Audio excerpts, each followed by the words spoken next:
Malaysia madani, rakyat disantuni, timur, barat, selatan dan utara. Malaysia madani, hai bersatu hati, kita semua sama Malaysia. Satu hati walau berbilang bangsa, kan bersama tawa naungannya. Satu jiwa tak kira apa warna, takkan ada yang memisahkan kita. Selamanya Malaysia kita, Melayu, Cina, India. Baik, Assalamualaikum, salam sejahtera. Terima kasih rakan-rakan media. Bersama-sama saya Yang Berhormat Menteri Keuangan Kedua dan juga Yang Berhormat Menteri Pertanian dan Keterjaminan Makanan. Ini adalah susulan kepada mesyuarat khas Jumaah Menteri yang telah diadakan pada hari ini khusus untuk membincangkan isu-isu berkaitan ekonomi yang terkait dengan konflik antara di Asia Barat antara Israel, Amerika Syarikat dan Iran.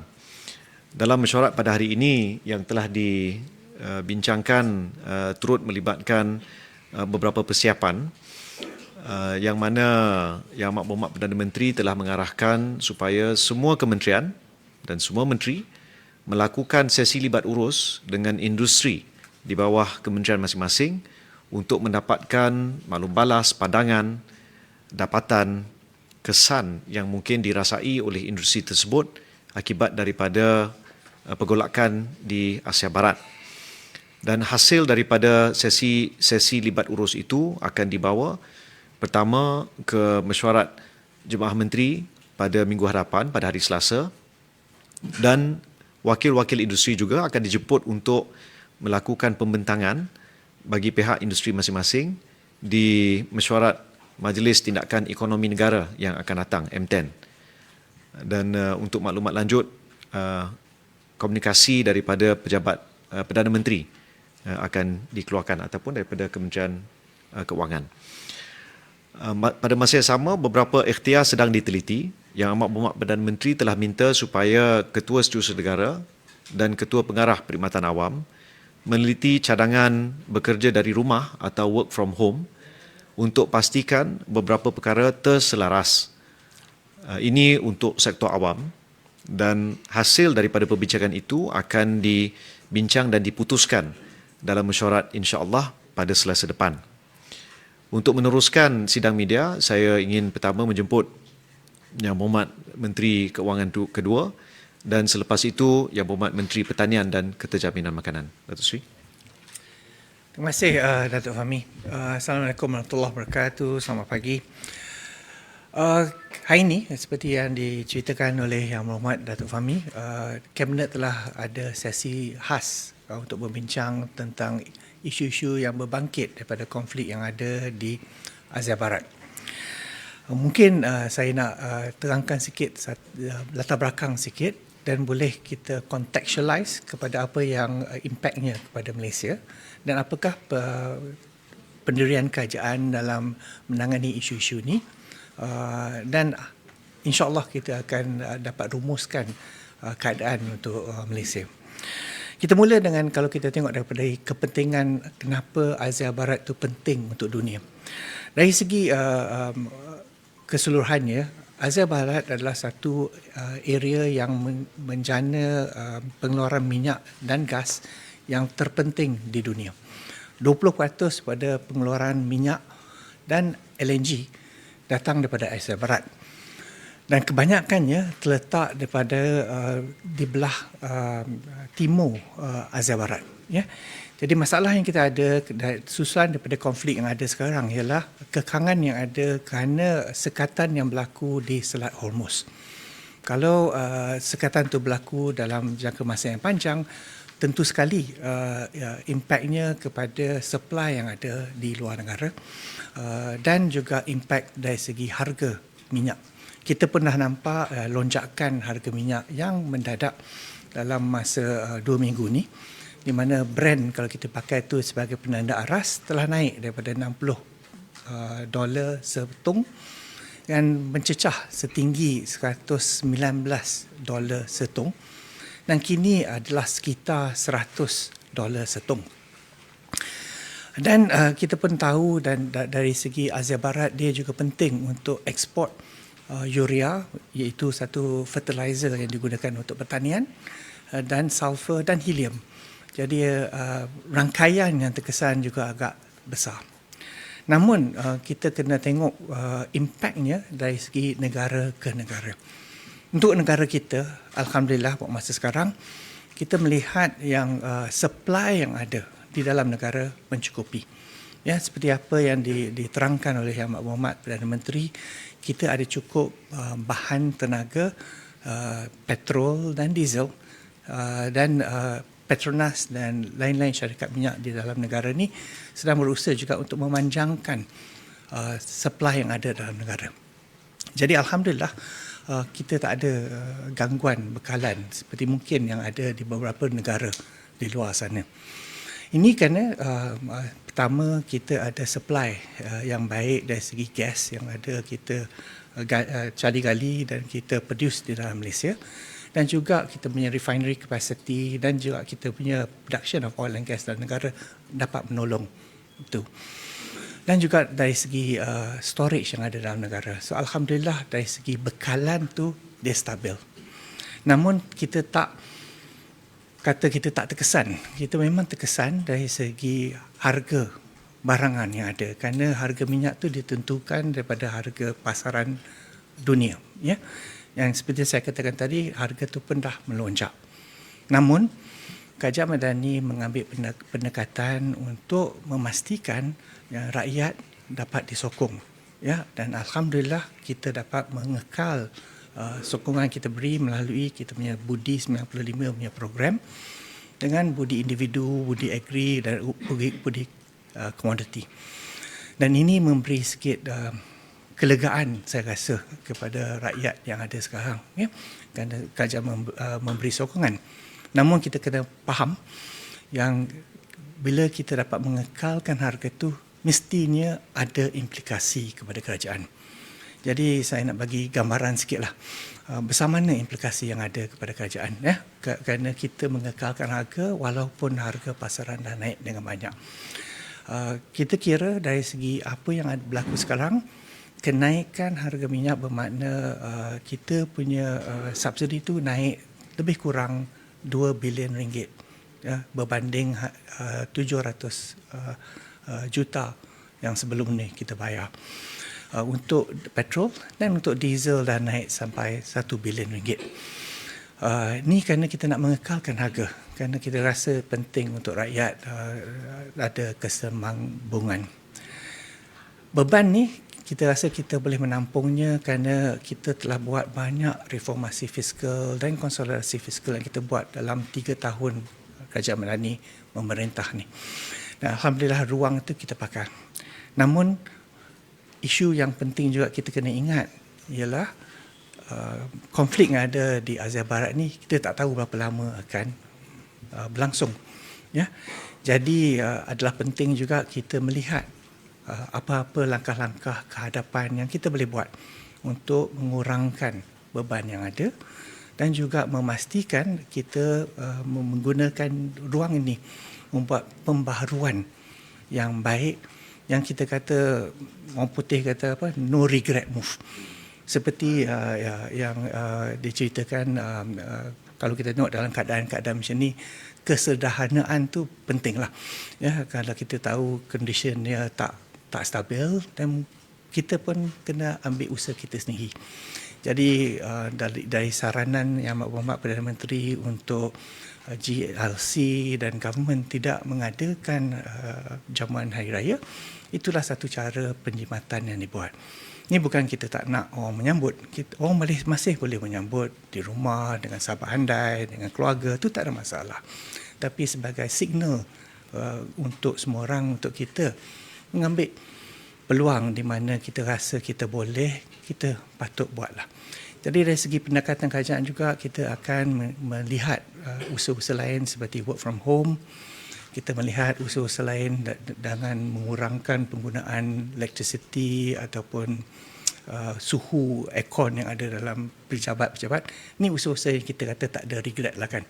Kerana kita dapat penjamatan tapi dia tidak mengurangkan keselesaan orang macam tu. Jadi buat masa sekarang dari segi usaha untuk memastikan kecukupan dari segi tenaga dalam negara ni, petrol, diesel dan elektrisiti cukup bekalan yang ada.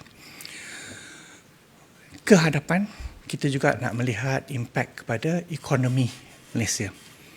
Alhamdulillah tahun lalu kita tengok ekonomi Malaysia memang dah rancak balik. Ya, suku keempat pertumbuhan KDNK ialah 6.3% dan keseluruhan tahun 2025 ialah 5.2%. Ini dipacu kerana pembaharuan ekonomi yang ada, domestic investment yang berlaku dan spending yang ada dalam negara. Kita rasa isu-isu ini akan terus ke dalam tahun ni. Jadi insya-Allah kita bermula dengan keadaan yang lebih stable dan lebih kuat daripada apa yang ke depan. Namun kita juga harus mengambil preventive mechanism. Yang preventive mechanism yang kita nak ialah agar kita mengambil peluang untuk terus mengukuhkan ekonomi ke masa depan. Kita terus membuat domestic investment yang ada dalam negara, jadi kerancakan ekonomi itu dapat dikawal. Seperti pendekatan kita dalam Belanjawan 2026, di mana kita meningkatkan lagi projek-projek kecil, projek-projek yang menolong peniaga-peniaga yang ada kat dalam Malaysia ni agar mereka ada kestabilan business mereka. Kita juga akan terus membuat pembaharuan ekonomi, menarik lagi FDI yang akan masuk dan insya-Allah ni akan memacu Malaysia ke masa depan. Dan kadang-kadang juga bila ada ketidakstabilan, Malaysia boleh menunjukkan keunikan Malaysia yang ada. Kerana kita dah bergerak ke arah yang lebih baik sekarang. Jadi dari segi pelabur asing, dia melihat Malaysia sebagai satu negara yang aman, yang stabil dan berpotensi. Jadi insya-Allah walaupun geopolitik di dunia mempunyai banyak cabaran, tapi perbezaan ni akan membenarkan Malaysia untuk terus berkembang di masa depan, insya-Allah. Kalau boleh saya serahkan kepada Datuk Seri Muhammad Sabu untuk pendekatan untuk kejaminan makanan. Terima kasih Yang Berhormat Datuk Fahmi dan Yang Berhormat Datuk Amir. Selalunya bila keadaan berlaku satu keadaan yang tidak menentu, terutama sekali kenaikan harga minyak, orang bertanya bagaimana kedudukan makanan. Untuk pengetahuan kita semua, barang-barang import makanan kita kurang yang melalui Selat Hormuz itu. Banyak kita terlibat dengan India, Pakistan, ASEAN, Brazil, Argentina, New Zealand, Australia, semuanya berada di sebelah sini. Masalahnya kalau ianya berpanjangan akan impak di sudut transport dan sebagainya, barangkali pada waktu itu akan berlaku perubahan di sudut harga dan sebagainya. Buat masa ini, jangan kita bimbang apa-apa, kita sambut Hari Raya dengan tenang, dengan konsep berjimat cermat terus kita jalankan seperti yang disarankan oleh Perdana Menteri. Keadaan beras, daging ayam, telur, ikan, daging lembu, kebau, susu segar, sayur, buah-buahan, semuanya cukup. Sekurang-kurang sampai bulan 5 dan bulan 6 yang akan datang. Oleh itu rakyat tidak perlu panik apa-apa. Walau bagaimanapun, pihak kementerian mengambil perhatian khusus untuk kita, misalnya memperbanyakkan sayur dan juga ikan dan semua dalam pasaran. Komuniti madani yang sedang berjalan di bawah kementerian 5,000 tempat, 5,000 yang mengusahakan, kita akan mempergiatkan. Kalau perlu misalnya kita sambung lagi supaya dia dapat menambahkan bekalan makanan terutama sekali ke dalam masyarakat. Dan soal kenaikan harga diesel dan sebagainya, itu insya-Allah Menteri Kementerian Keuangan akan memberi nasihat dari masa ke semasa.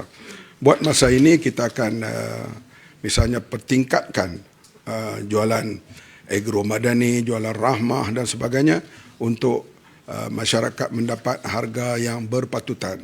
Kurang-kurang daripada pasaran biasa, dia dapat turun daripada 10 hingga 30%. Jadi langkah-langkah selanjutnya kita lihat perkembangan-perkembangan yang akan diberi nasihat terutama oleh Kementerian Kewangan. Buat masa ini tidak perlu kita berasa cemas apa-apa.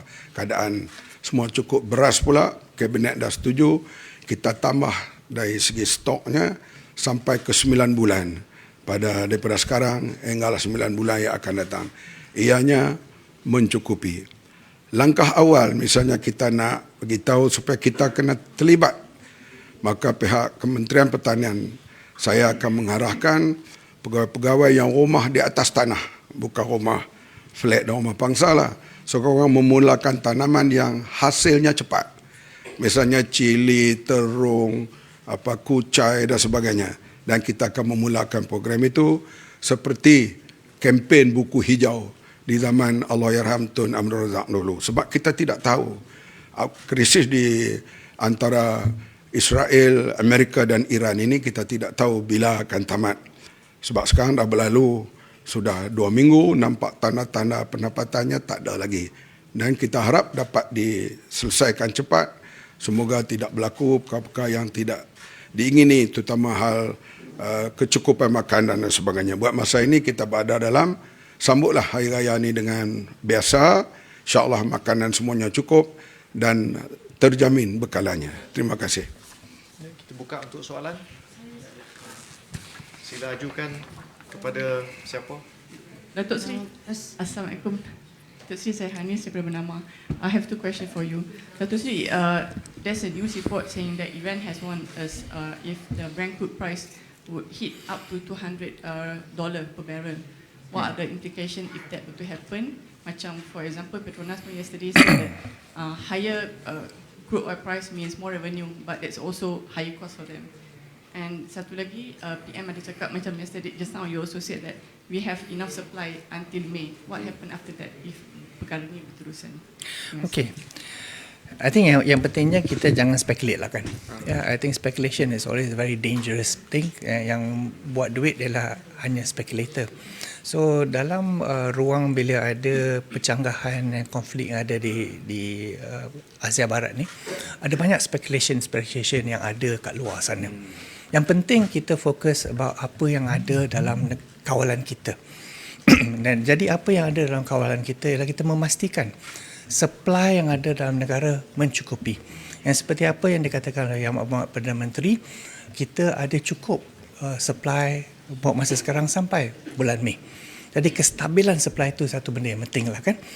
Yang keduanya, ini tak bermakna kita tak cari supply baru.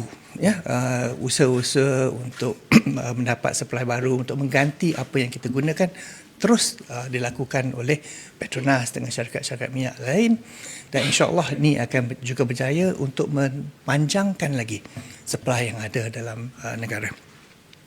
Seperti saya katakan tadi, dari segi keperhatian kerajaan, kita akan menolong melalui intervensi yang kita buat. Masa sekarang kita menanggung bil subsidi yang lebih banyak sikit masa sekarang. Dan kita boleh bertahan. Dan Yang Amat Perdana Menteri pun kata kita bertahan dalam jangka 2 bulan ni kan. Tapi kalau harga minyak berterusan, dan kita mungkin kena bergerak kepada pendekatan yang lain lah. Tapi buat masa sekarang, pasal kita pun tak tahu berapa lama isu ni akan berlangsung. Jadi yang pentingnya kita bergerak dari short term, prepare untuk medium dan long term, dan buat langkah-langkah yang sepatutnya. Jadi keterjaminan tu kita panjangkan, dan kestabilan pun kita lihat macam mana kita nak. Dan kita juga kena ingat kita ada peluang juga untuk merancakkan juga ekonomi dengan cara lain. Jadi kalau ekonomi sini masih kukuh, ini memberi peluang untuk Malaysia menjadi lebih baik lagi dari kestabilan berbanding tempat-tempat yang lain lah. Jadi usaha kita bukan saja menangani isu minyak ni ada, tapi tengok peluang yang ada dan juga cara yang mana kita boleh meningkatkan kestabilan ekonomi yang ada. Terima kasih. Soalan saya, minggu depan Aidilfitri, lepas tu cuti sekolah pun akan bersambung selepas itu. Jadi akan ada banyak pergerakan pulang ke kampung, ziarah menziarahi dan sebagainya. Jadi adakah tempoh ini akan mengganggu stok bekalan petrol tu yang sehingga Mei itu? Seperti mungkin semua orang pun sedia maklum, arahan daripada Kabinet adalah saya untuk pengurusikan jawatan kuasa cross kementerian. Dalam jawatan kuasa itu kita memasukkan KPDN, Petra, Kementerian Ekonomi, KPKM, kerana ini MITI, kerana ini adalah benda-benda yang penting untuk melihat isu-isu yang ada pada masa sekarang. Di bawah pengawasan KPDN, dia monitor stok-stok level yang ada di stesen-stesen minyak, ya, dan juga stok yang ada di syarikat-syarikat minyak. Dan pada masa sekarang mereka dah biasa. Tiap-tiap tahun ada raya. Tiap-tiap tahun dia pun tahu macam mana nak memastikan yang ada cukup supply minyak di tempat-tempat. Selalulah macam selalunya ada banyak penghijrahan daripada Kuala Lumpur balik Kelantan, Terengganu, Kedah, Johor ni kan. Jadi syarikat minyak pun dah biasa letak lebih banyak stok di tempat-tempat tu. Jadi tak ada gangguan supply yang ada. So saya rasa ini adalah benda yang biasa di manage oleh sistem yang ada, dan insyaAllah tahun ni pun tak akan beza. Baik, soalan akhir? Ada? Tak ada? Tak ada. Kalau tak ada, insyaAllah kita akan adakan sidang media pada hari Selasa. Terima kasih. Terima kasih diucapkan. Malaysia Madani, rakyat disantuni.